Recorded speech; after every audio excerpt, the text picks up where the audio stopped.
Um, the heads of the membership committee, I am sort of co-lead with Joan Bordeaux and Mark Batchelder. Mark Batchelder is at COP29 right now, and we're getting messages back from him, and he's having a great time. Hmm. So I don't think he's going to come to this. I think it's what, 4 a.m. for him, Yeah. something like that. Do we have now? Yeah, and Joan Bordeaux, who's also the co-lead, will be here shortly. She's stuck in traffic. We all know what that's like. Yes, you do. Right, right. Well, let's get started. So my name is Julia Dieter. Most of you know me, maybe a few of you don't. And I'm the chair of the executive committee of the Foundation for Climate Restoration. Welcome, Melanie and Peter Peterson. Alan, it's great to see you here. And we have a very special treat tonight, our last Founders Series call of the year with Peter Fiekowsky. And for those of you who've never been on one of these calls, the Foundation for Climate Restoration has a membership, we call it community, and these are the people who are dedicated to shifting the paradigm from net zero for mitigating climate disaster to restoring the climate. And I've asked Carolyn Flood to just read the mission of the Foundation for Climate Restoration so we all know what party we came to. This isn't a Tupperware party. Oh, you're still on mute, Carolyn. That's amazing. Okay. The mission. Our mission is to generate the social license and political will to restore the climate. That's our mission. Now, do you want me to read the rest? Oh, yeah, the vision. Okay. The vision is that climate restoration by 2050. Climate restoration becomes the overarching goal of climate action by the year 2030. Climate restoration means restoring the climate to one humans have evolved and thrived in, with CO2 levels below 300 parts per million. Great. So that's our mission and vision, is to have that adopted widespread 300 parts per million of CO2. And these people who we welcome you if you find that this community is something that would light you up. We would love to have your name and email, and we will put you on the mailing list and you can be part of this group. There's lots of areas of participation for you, and we would love to have you. And now I am going to introduce Peter Fiekowsky, who many of you, probably all of you know, but I'm gonna take the opportunity to embarrass him a little because that's who I am. I've known Peter for 35 plus years, and you know, we've worked together on climate restoration for, it's turning into 9 years overnight. It was 8 years a month ago, but the thing about Peter Fiekowsky is that, besides the fact he's a genius, but lots of geniuses don't dedicate themselves to leaving a world we're proud of to our children.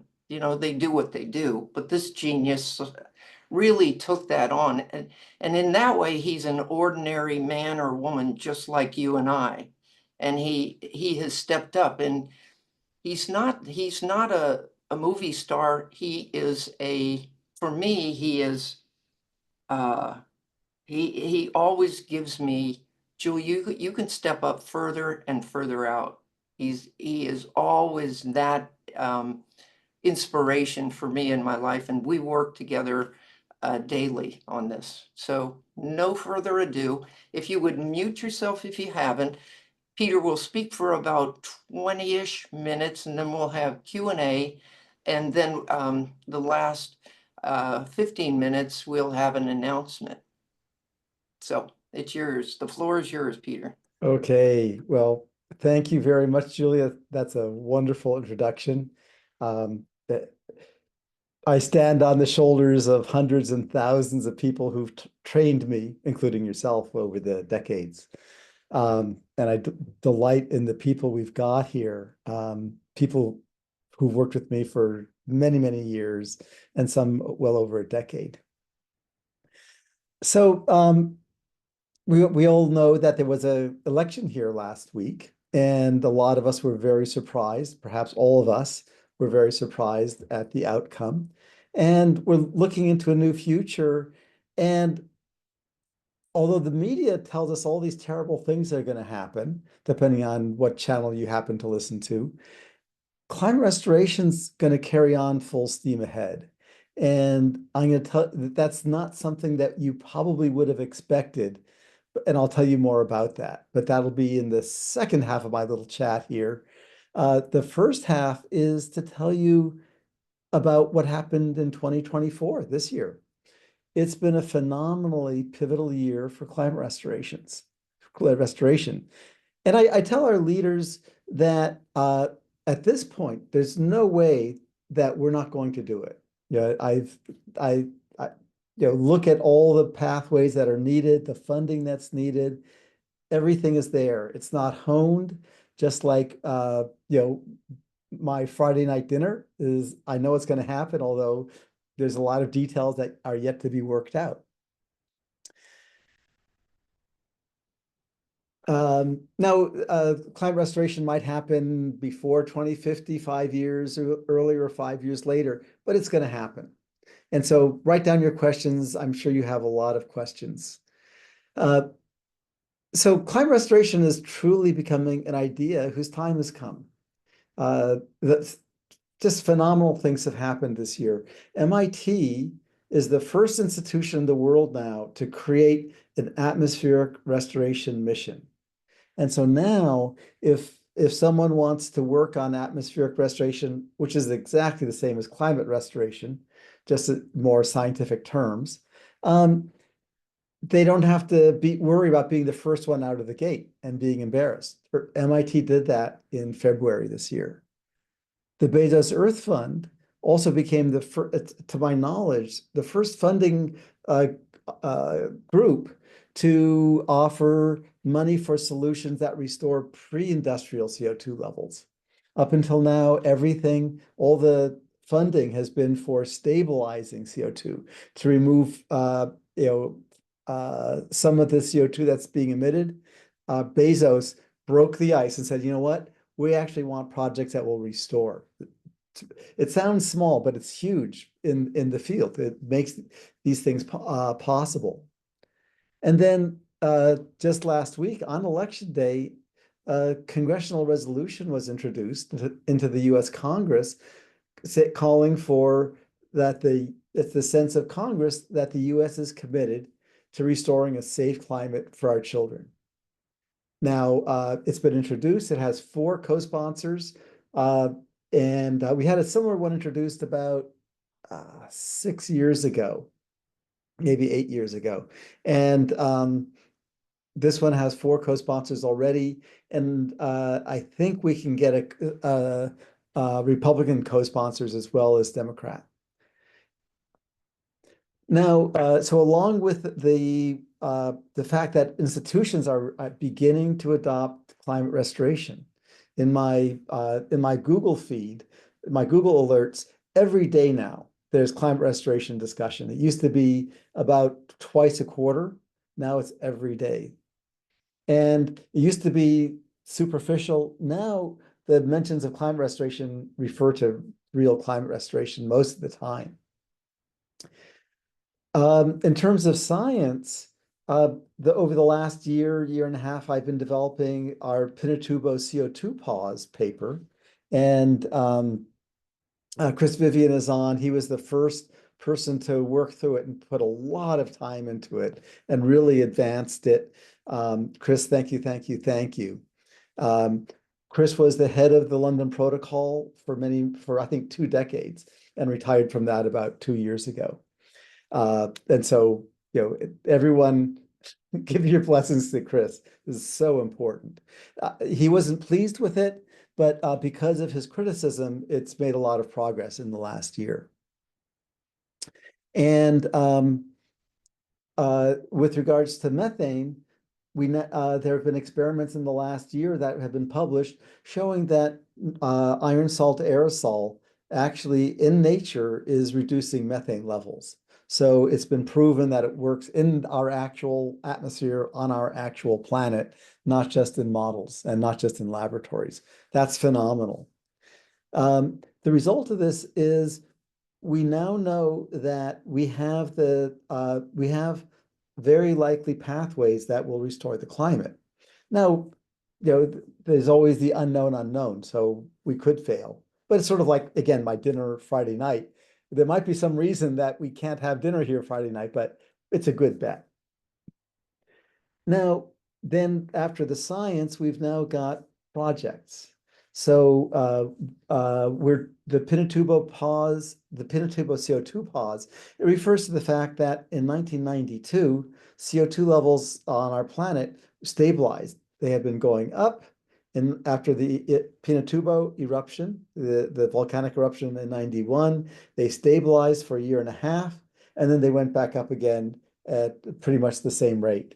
And the evidence is from the NOAA data, from the Keeling curve data, that the 20 billion tons of CO2 that had to be absorbed somehow, they stayed removed for many decades. It's been 3 decades. And at this point, there's so many variables, it's hard to commit, say it's absolutely hasn't come back.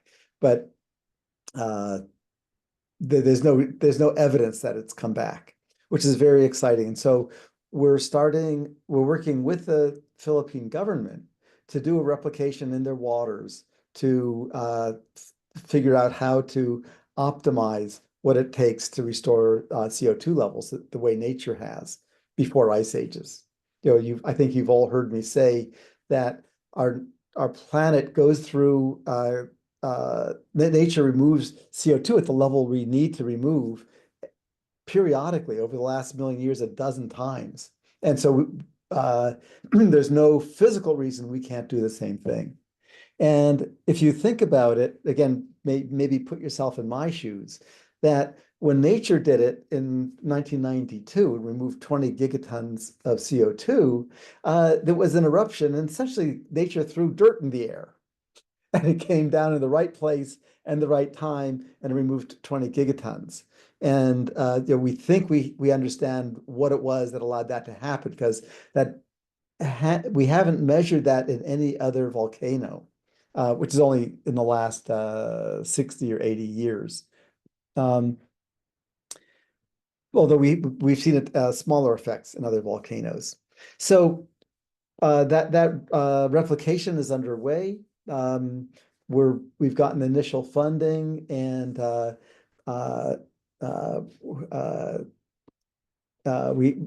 Alan Burnham is here somewhere. Alan Burnham is taking on a lot of the engineering part of that, and I'm so thankful.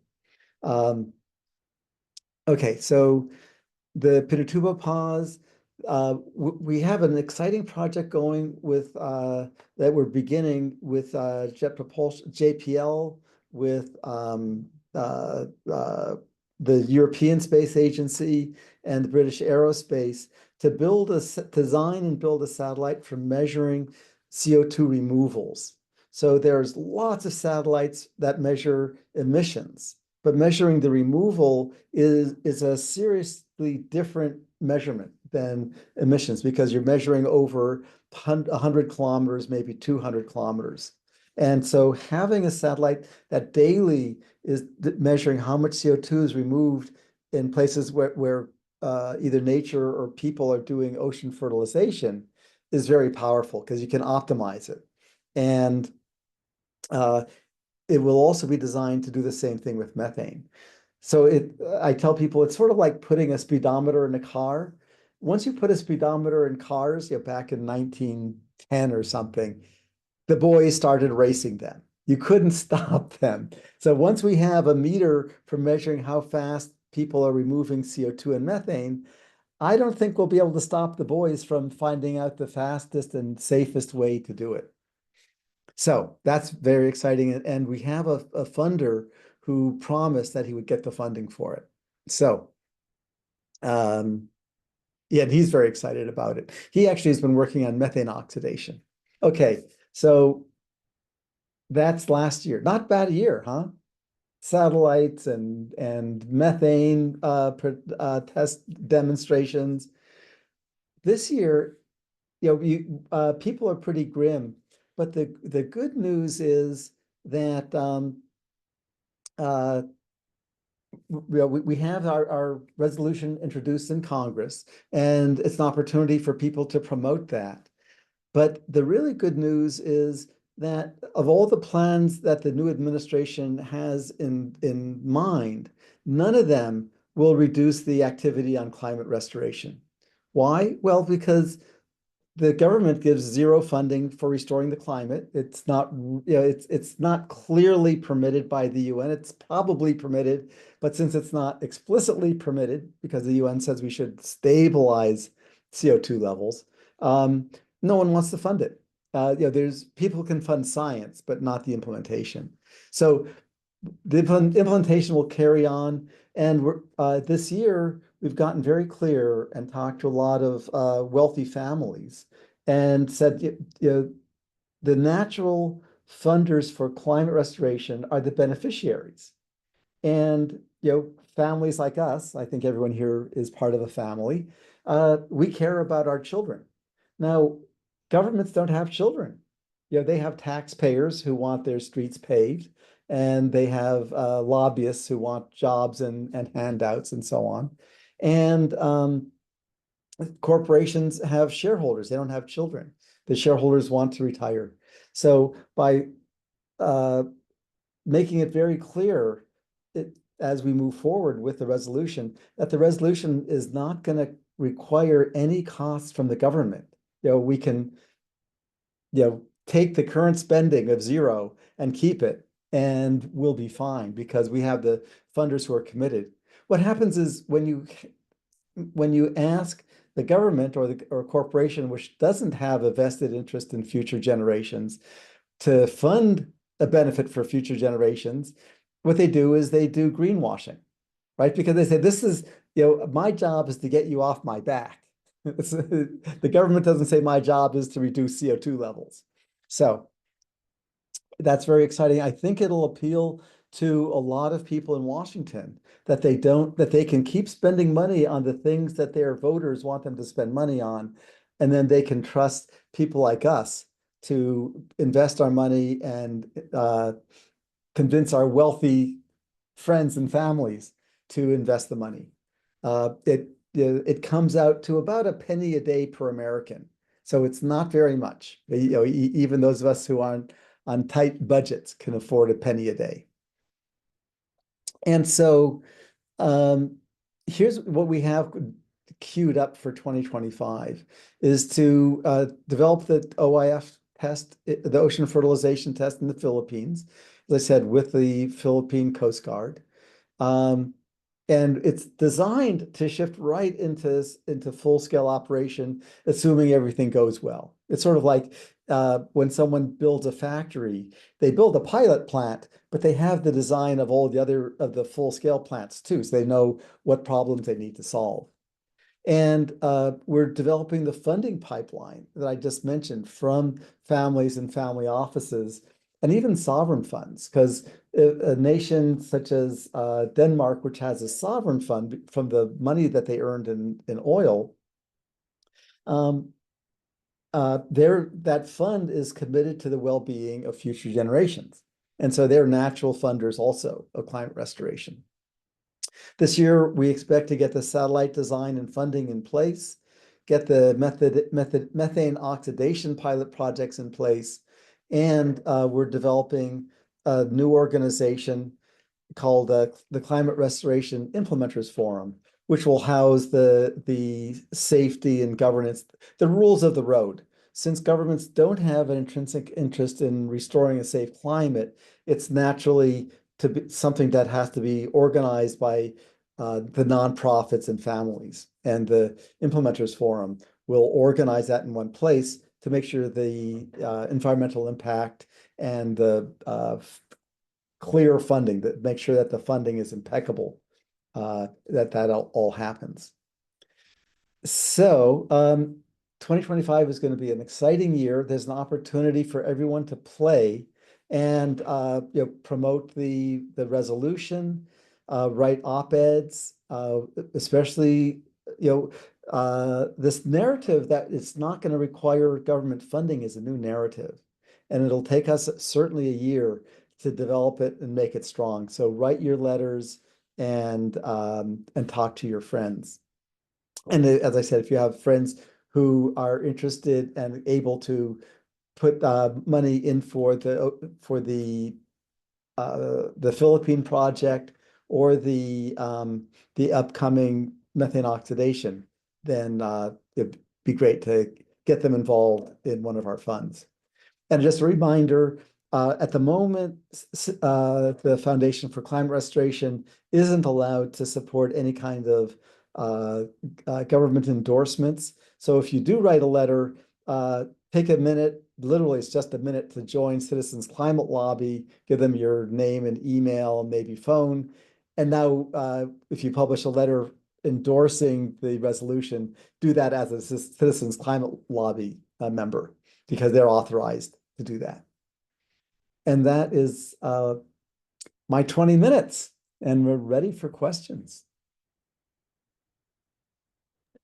Very good, and thank you, Peter. Wow, I mean, so questions and or what you see out of what he just shared would be great. Raise your digital hand, except now I already see Paul's real hand, so we'll call on him. And unmute, yeah. Peter, I think you said that the funding for the climate restoration is in place. Is that I hear you correctly? Well, the people who have the money we know who that is, and we've gotten verbal, yes, I'm interested. And so now we need to create the conditions under which they're safe to invest. So it's a little bit of an exaggeration, Paul. Well, my dream, or rather my nightmare, is that on April or March 15th, the President of the United States is going to say, stop that.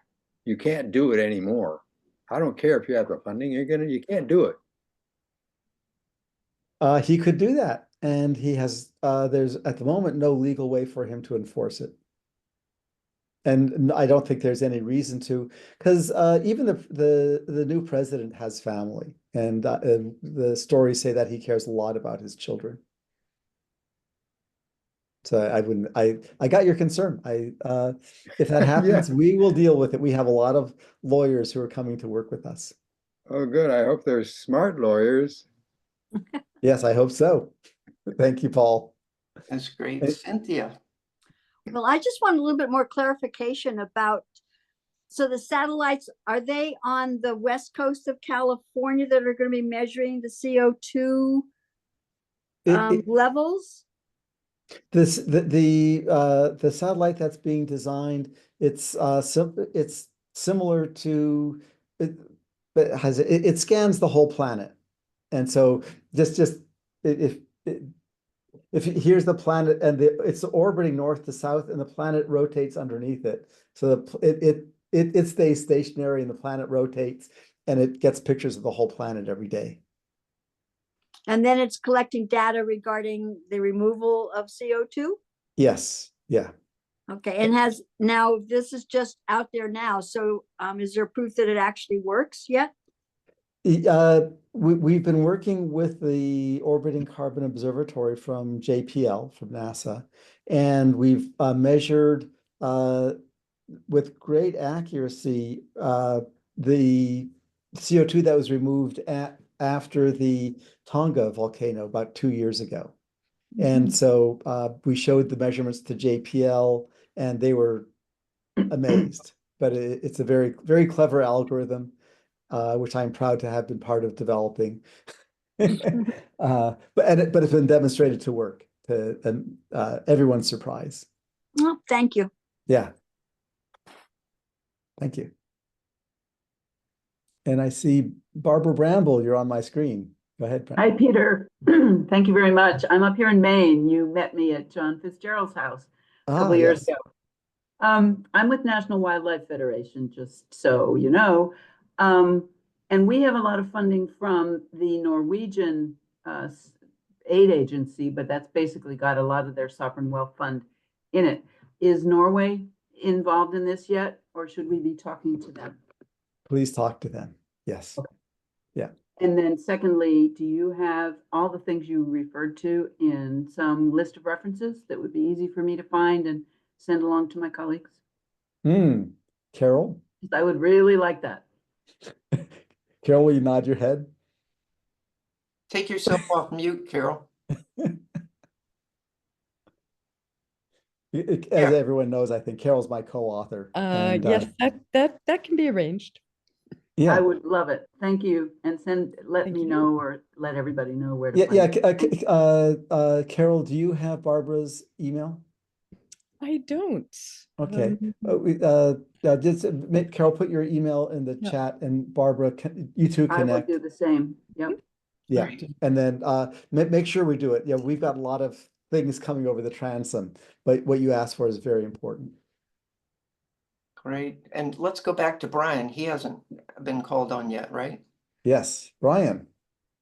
Hi, I'm Brian Webster with Better World Advisors in San Francisco. And so my question is about the emerging global climate restoration marketplace. So there are now, more than dozens, probably 100 climate restoration focused businesses. Groups like companies like Climeworks. There was recently a conference in San Francisco of about 50 climate restoration focused businesses, but focused on carbon removal. Yeah. And there's other conferences happening in Europe.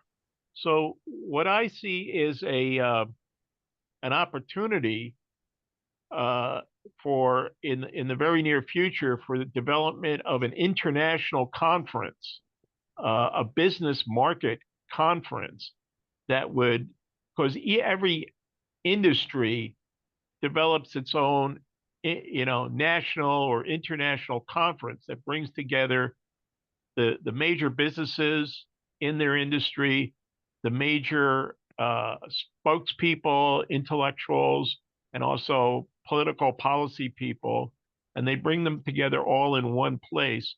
And then there's some kind of a neutral convening organization.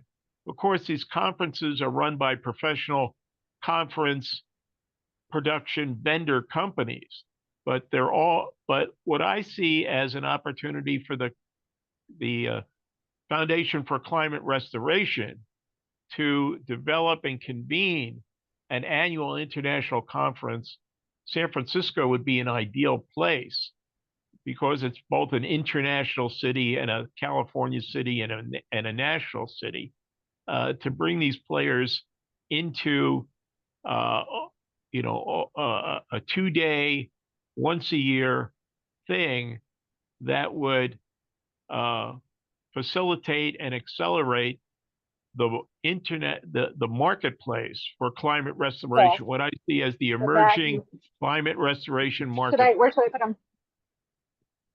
Somebody has gotten off mute. Please put yourself back on mute. Go ahead, I Brian. think that's Sophia. Good. Oh, okay. okay. Go ahead, Brian. So Brian, that's if I it. can, I just, I want to put that out there as I see that as a major opportunity for, because it's an emerging industry. It's just like artificial intelligence. It's something brand new, and it Right. needs an annual international conference and focus. And I see the Foundation for Climate Restoration as a natural convener to, to get a, like a vendor, international conference, producer company to do the work, but the foundation would be the convener, and it would just, facilitate and accelerate the industry and the work of all these different players. Right. So Brian, what you're discussing is a very important question, far more complicated and nuanced than it appears on the surface.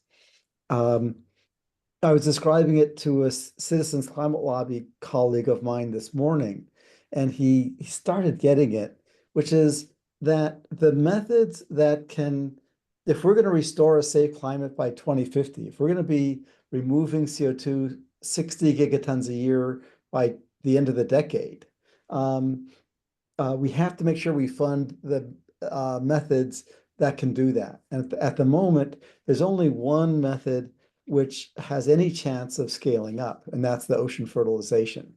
And because the essence of it is iron-rich dust, and dust, as you know, is quite inexpensive. The people pay you to take it away. There are steel mills who will pay us to take away their iron dust. That whole process is very inexpensive. Now, at the same time, we have to support all the other groups, like Climeworks, as you mentioned. They're making, they've raised, I don't know, $1 billion, maybe two, I've forgotten, but a lot of money. There are a lot of people making money in that business. Now, it can't scale. The nature of direct air capture is it's essentially the same technology that submarines use to remove CO2, from the sailor's breath when they're underwater. Well honed and developed, but it's expensive. It's been $1,000 a ton, for 20 or 30 or 40 years. People think they can get it down by a factor of 10, but it hasn't gone down in price significantly in many years. And as a physicist, no one expects it will, and it can't scale. And the same is true for almost all of the other methods that are now there are values for direct air capture. Again, in submarines, it's really important. Oil companies need it for a lot of the work that they do, where they need carbon, CO2. But for climate, it's not a mainline climate thing. So we want to encourage people working on these other carbon removal methods, such as direct air capture, such as alkalinization, and biochar is a valuable thing in agriculture. But when it comes to the cost of running it, there's no way it can expand fast enough. And so we want one roadmap for restoration, which is do the things that we know work, that nature has tested and shown us. And then a second road for all the other things, because you never know when a miracle is going to happen. And so you want to keep funding the things that people are doing. And so we need to find a way to keep the integrity in. So we're clear that, we're working on what's been proven to work. And then other people are working on, miracle cures, which I'm sure something will happen, but we have to work on the guaranteed ones. Currently, our climate restoration pathway is getting close to $1 million a year, maybe at $500,000. And that's, of course, compared to tens of billions, so tens of thousands of times more money going into all the other pathways, and they should keep on going. And so if there's a marketing person and a messaging person who wants to work on that, the two parallel routes, the high-tech silver bullet route that the UN is promoting, and then let's do or the silver buckshot with 1,000 different methods, and then the direct route, let's just do what nature's done, and they go do it the fast way. Anyway, there's a long response, but it's a very important, very challenging question, and looking forward to some geniuses who will develop the messaging for us to do both. Okay, it's a long answer. Next, Joey. And then Alan Burnham. Peter, I want to ask a question about the satellite portion of what you're proposing. The Copernicus program out of the European Space Agency seems to have an exactly parallel thing, specifically Sentinel-7, which is doing GHG measurements on a real-time basis. And I can also get this data from their website on a daily basis. So why are you sending a satellite up if someone else is doing the same thing? Or are you doing something differently and I've missed that? I'm not a satellite expert, and so if it is the same thing, we won't do it that way. But the satellite experts are encouraging us. To my knowledge, no one has ever designed a satellite for measuring CO2 and methane removal over the ocean. It's a different technique than how you measure emission primarily over land. And so that's the reason. As I mentioned, we've done measurements with the NASA Orbiting Carbon Observatory, but it's how I say it. The idea of that satellite was to show that it could be done. It's several thousand times too small a field of view. The Tropomi platform is quite good, and it might be modifiable, but it's there are a whole bunch of things that you can do, such as measuring levels at night, measuring them in clouds, that you can only do it with a specialized application, which we're doing. So I hope that answers your question. Does that answer your question? Sort of. It's outside my field of expertise too, except I get to track this on a daily basis on my own research. I only suggest take a look at Sentinel-7 Oh yeah, no, from the we European got Space it. Agent and just figure out if there's gaps that you guys are filling, because I'm not an expert in this space. Yeah, no, we're already using that data, and it's not, yeah, They we're doing that. haven't launched it yet. Oh, Sentinel-7. Okay, sorry. They're about to launch it in 2024, but they haven't launched it yet. Oh, interesting. Good. I didn't know. I'll find out. Thank you, Joey. Okay, thank you. Yeah. Okay, Alan. So, as Peter mentioned, I'm going to be taking over the design and implementation of the buoy technology for measuring CO2, and we're looking forward to getting some buoys in the water yet this year, moving towards the Philippines. And I want to give you a little background. I was originally skeptical about this approach, and I've done a lot of reading, and the issue, of course, is the durability of the sequestration, as Peter mentioned, and that's where a lot of the doubt comes. And if you read Peter's most recent 8-pager, he really goes through the arguments as to why this, in fact, it will be durable and involved downwelling areas and things like that. So at least in the circles that I travel, a lot of my colleagues who are working in the climate mitigation are skeptical, but I believe that with some additional data that this really will become an accepted method. Thank you, Alan. And just so you know, Alan is has been a scientist at Lawrence Livermore Labs for many decades, and fortunately for us, he's semi-retired, and hopefully less retired for the next year or two. Okay, I'm going to call on Frank Sanatate. I saw a SOS sign. How do I hold up my hand digitally? Hi, Frank. So I'm going to call on Frank next. Well, I'm going to introduce Frank. Yeah. When I joined Results, the citizen lobbying organization for hunger and poverty back in the mid-'80s, Frank Sanatate was the group leader in Santa Barbara, and we've been close friends ever since. That's a long time. I think that's 40 years now. And so Frank and I have been buddies, and he's a wonderful writer and a wonderful critic to keep raising the bar. So Frank, go ahead. Great. Am I coming through? Is my voice coming through? Yes. All right, good. It's good to see you again, Peter. And I'm just big picture. What are the maybe two or three biggest barriers you face with the Philippines project?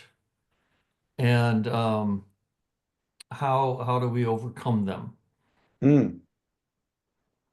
Mm. Well, the first one is one that Alan Burnham is beginning to fill, which is having a project manager for it, because that's not my field. And hopefully Alan will take on more and more, scope, and we'll get other people. So that's one barrier. The second barrier is is the initial funding. And so you've put money in, and I've put money in, and 3 or 4 or 5, 6 or 7 of our, maybe 10 or 20 of our friends now have put money in. Our budget for the next year is, if I recall, 2 million to, and then 5 million over 2 years. So it's not a lot in the grand scheme of things. And then the last barrier is getting the rules of the road established. So there are a lot of organizations around the world who are pointing out, well, if you're going to do what we call climate restoration, they call it geoengineering, then you have to do this, that, and the other, which is fine, but there is no entity yet, as I mentioned at the beginning, on the no government in the US or the EU or the UN who is accountable for safely restoring the atmosphere. And so we're establishing the Climate Restoration Implementers Forum that will produce the rules of the road that would normally be done by the EPA or some agency that had that accountability. But as I said, there is no accountability yet. So funding for the Climate Restoration Implementers Forum, and then we need some volunteers until we have money. We need volunteers to take on the various accountabilities there, which have to do with the safety, which have to do with marketing, right? Because there has to be a marketing program so people understand what we're doing. And then convening, there have to be convenings, as Brian talked about, where people get together and shake hands. So that answer your question? Yeah, a follow-up question. I just recently joined Citizens Climate Lobby, which I've known about for years. And since they have members in every congressional district, and I know that Mark, and you know all about them. So what do we need to do to get them to support us, and what kind of support could they actually give, given that they're a lobbying organization? It's a bit of a riddle right now. I had a wonderful conversation with their executive director yesterday, Rachel Carestes, and it boggled her mind that we don't want funding. That all we want is that all we want is permission. I was actually drafting a possible op-ed piece for the San Jose Mercury News, calling on the president to issue an executive order, calling on the EPA to allow and encourage atmospheric restoration. Because at the moment, they don't have even permission to work on restoring the atmosphere. I've talked with them, and they just look at me like I have two heads because it's not in their scope. And so we've got some work to do, because how do you talk to an 20-year-old organization that's been all about money and getting money from here to there and say, you know what? You keep doing what you're doing, but support us in asking the president and the Congress to promote a safe climate for our children without any money, but just because it's morally important. We can definitely do it, but it'll take some geniuses like you to make that happen. Does that make sense, Frank? Great. Yeah, you gave me another homework task to do. Yes. Thank you. It's like the good old days when I was the regional coordinator for results for California. Great. Thank you, Frank. Okay, back up to the top. Ray? I have a really quick question. Beginning, you talked about bill was introduced to restore climate. Can you tell me who introduced it, where, and possibly a bill number? It is, it's a resolution, which is basically a bill which has no authority to do anything. It's just a declaration, and it is, I'm pulling it up here. It's HRes 1563. It's H.Res 1563 2024, and if you Google it, it'll come right up. It was introduced by Mike Thompson in Northern California with 4 initial co-sponsors, all Democrats.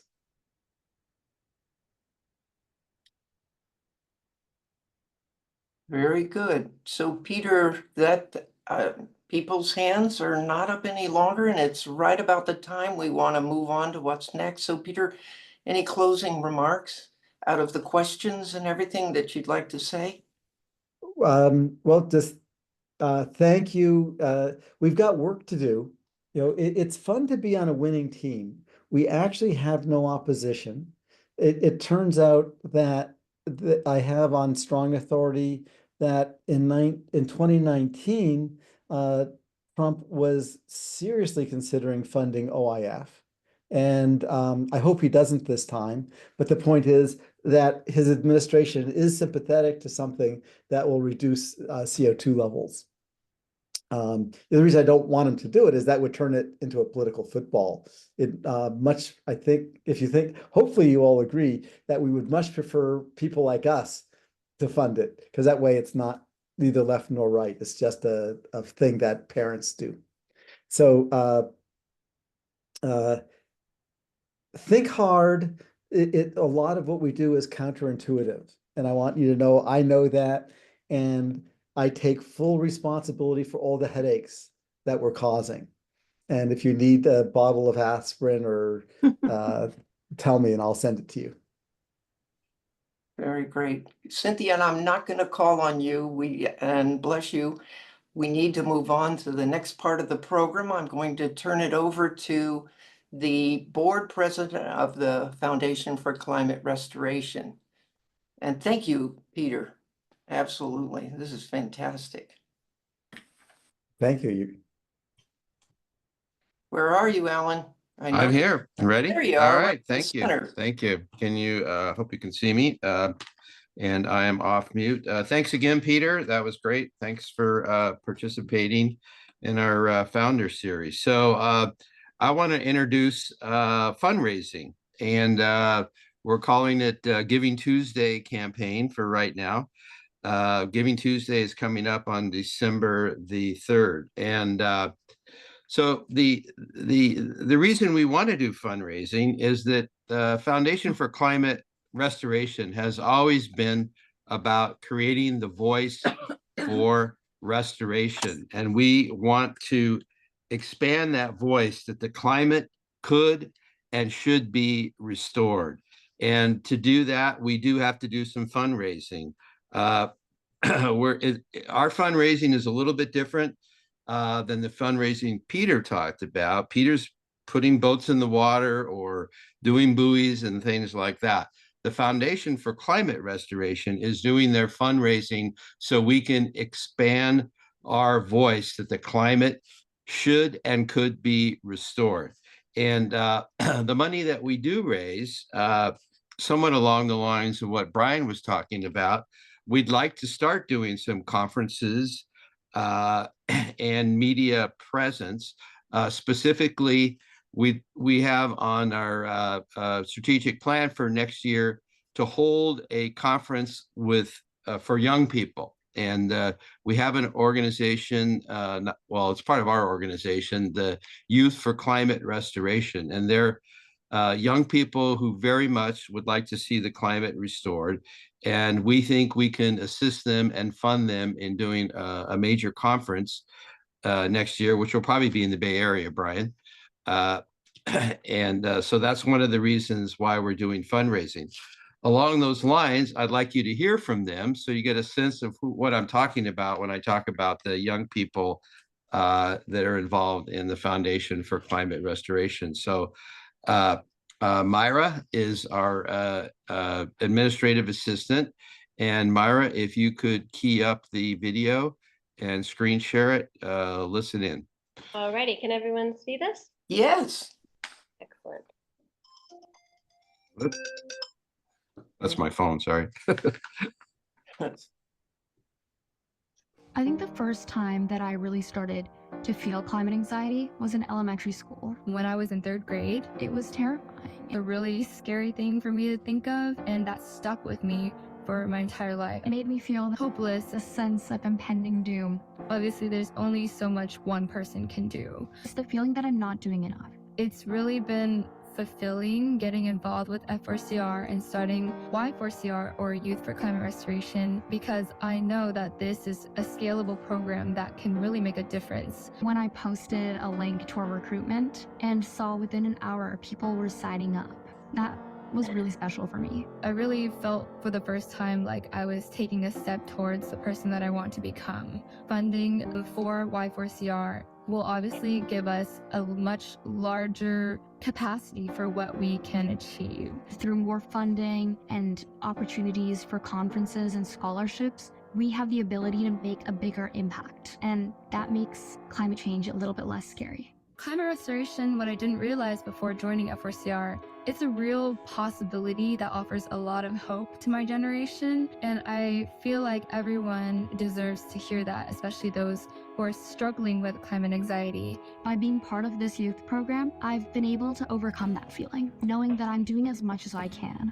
Joining F4CR has definitely given me a path towards the future. Funding will really help us get the resources that we need to get the word out there about Y4CR and about climate restoration. We just want to get the term climate restoration out to as many youth as possible, because we know the hope and the momentum that this will give. Educating more people, visiting schools, visiting companies. More reach requires more resources and people who will support our cause and understand the value of our program. I think youth have probably the most important role to play in the fight against the climate crisis, because at the end of the day, it's our future that we're fighting for.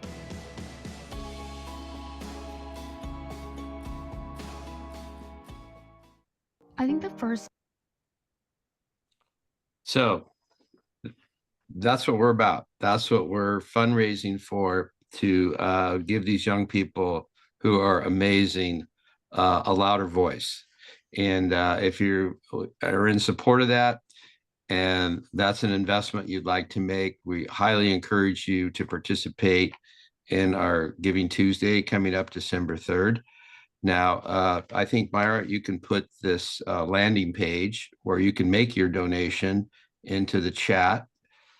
And you will also probably all be receiving several emails in the before now and Giving Tuesday that will also have the landing page. And I would encourage you very much to talk to your family, friends, other people who would like to make a similar investment. I know I will be doing that. I'll be emailing a number of people asking for them to contribute to the Foundation for Climate Restoration. I encourage you to do the same. They can do it through this landing page, which is up on the screen. You'll see the various amounts they can give. And we even have prizes for them. So if you look on the left there, depending on their level of support, they will get a tote bag or a coffee mug or recognition on our website, all those things, depending on their level of giving.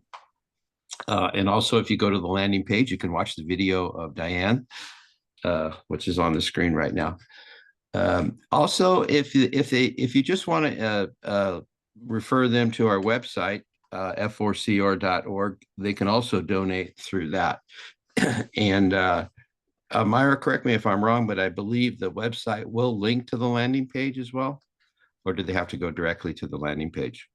To find this, you go directly to the landing page. If you go to the donation page on the website, there is a part on the form where you can donate through the Giving Tuesday initiatives, which is the youth program, scholarships, and Alan, Okay. Alan, we have a from Barbara Bramble would like to show this video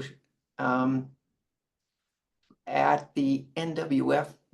I forgot what that is, Barbara, the education department. So she It's would love to National show- Wildlife Federation. And, That's you know, right, we've got like National 6 Wildlife. million How could I forget? members, so we ought to get this out there. Good. Sure. Yeah, Carol's got your email information and we'll reach Yep. out to you and set that up. So that's beautiful. I mean, that's the kind of thing, go for it. Where you can share this with everyone and anyone. Wonderful. Yes. Thank you. Any questions, comments, anything I missed, Julie, you'd like to add, or Joan or Myra? I was wondering, I'd forgotten where Giving Tuesday came from. Just to remind us all, it came out of the disgust after Black Friday got invented. Where True. Yeah. where people would line up, you know, at midnight or before, you know, for hours and hours to get the Black Friday deals. So some brilliant people put together Giving Tuesday, the opportunity to give to the nonprofits that fit with your commitments. Yeah. Oh, let me mention, Julie, I forgot. The board of F4CR, by the way, has posted $11,000 as a matching gift. So the first $11,000 that we collect will become $22,000. Our overall campaign goal is $100,000, and hopefully we'll exceed that. But yeah. Great. So pick up that from the landing page, and we really would love for you to donate, as we call it, invest in the future for humanity. It's an investment in the future of humanity. It's not just some little money. It's really an investment in the future that we all are committed to. So lastly, I just want to thank everybody for being here today. We would love to get, if we don't have your email, put it in the chat so that we can get you on the list and tell you what's happening. Diane, do you have a quickie? Yeah, I just wanted to mention that you don't have to donate exactly on Giving Tuesday. I think it's up for about a week. Is that right? Well, they can donate tonight. Right now, yeah. It's just called Giving Tuesday, and so all nonprofits, you know, say donate this week or for Giving Tuesday. So, but thank you, Diane. That's great. All right, thank you, everybody. Happy holidays. And Peter, thank you for, you know, I know people don't use the word hope very often, but thank you for giving hope. And I call hope the warrior emotion, because to hope in the face of all that's around, all the challenges, it takes a warrior to be hopeful. And I want to thank all of you for being warriors with your hope. We will restore the climate. Thanks, everyone. Thank you. Thank you. Bye, everybody. Bye, everybody. Thanks. Happy Bye. holidays, So happy lovely to see Thanksgiving. you all. Thank you. Bye. Peter. Bye. Bye. Thank you. Bye. Thanks, everybody. Bye-bye. So great to see you all. That's so great to see every face here, and even the ones that weren't on their camera on. Thank you so much. I'm Arnav, wonderful to see you here too, one of our youth. All right. Bye.